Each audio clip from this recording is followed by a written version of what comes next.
Hello again. I wanted to take a brief aside from my deck evolution series to show off my latest arrivals.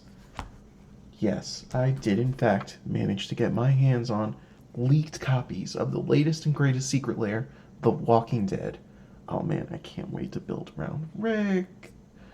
Except no, of course that's not the case. These are just silly proxies. Look, let's go ahead and take this copy of Negan, tear it up, and not have wasted $50 on account of him being a mere piece of paper in front of this Japanese basic land. Those of you that are Commander fans, regardless of whether you love or hate this secret lair, or the reserve list, or anything about a game where pieces of cardboard can command hundreds or even tens of thousands of dollars, are lucky. You play a format that, outside of Magic Online, is entirely unsanctioned. You don't have to worry about competitive events that enforce deck checks, scrutinize foils or altars for card thickness or marked sleeves, or 100% at all times prevent the use of cards that have gold or silver borders. Commander is a casual format played between friends, or soon to be friends, and can be played at any power level so long as all players involved accept it.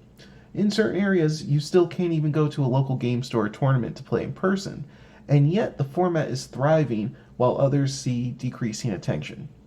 It is critical, then, that players do two very important things, and no, neither of them have anything to do with going to play captain instead.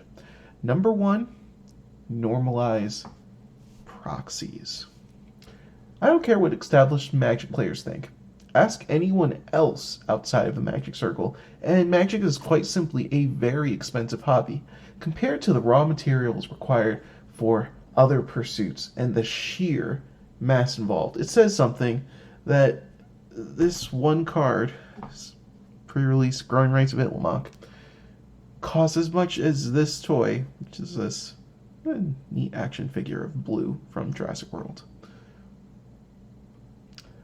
Individual products may not be more expensive than comparable games. For example, certain intro-level decks, or even those awesome new Zendikar Rising $20 Commander decks.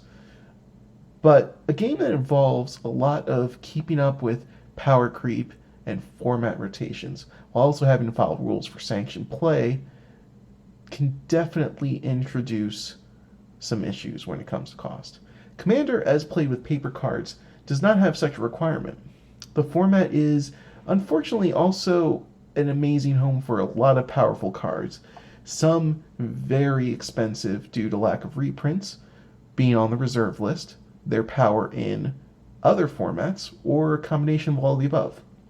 That's why this is absolutely not the place to exclude or gatekeep potential new players because of what cards they cannot get otherwise.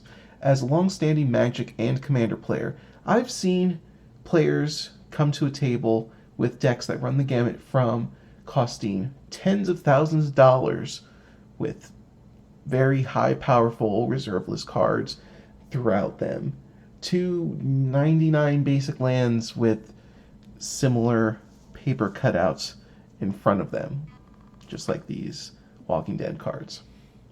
All of those players have an equal legitimacy to sit at a table, real or virtual, shuffle up, and draw 7.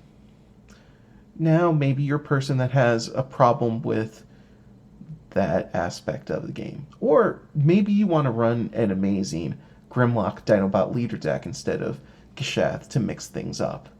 That's where point number 2 comes in. Commander has a so-called Rule 0.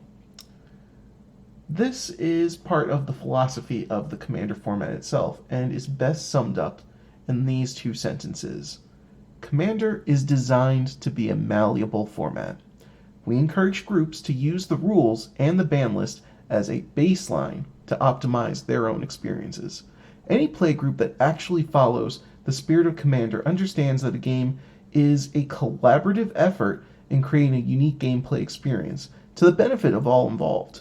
Discussions prior to the game are healthy and should be expected to ensure everyone is not only getting opponents to fight against, but an experience that, win or lose, everyone ought to enjoy. To do otherwise, to to threaten a player with an oppressive strategy because you don't like their choice of commander, or thinking it'd be fun to pub stomp Kith King Tribal with your tuned Gitrog monster combo deck without them knowing is a bigger violation of the spirit of the format than a person sitting down with Glenn in their command zone or using a gold bordered Gaia's Cradle. At the end of the day, this game needs to be about respecting and welcoming your fellow players and not pulling them apart any more than all the aspects outside of this game in the wider world are already more than willing to do.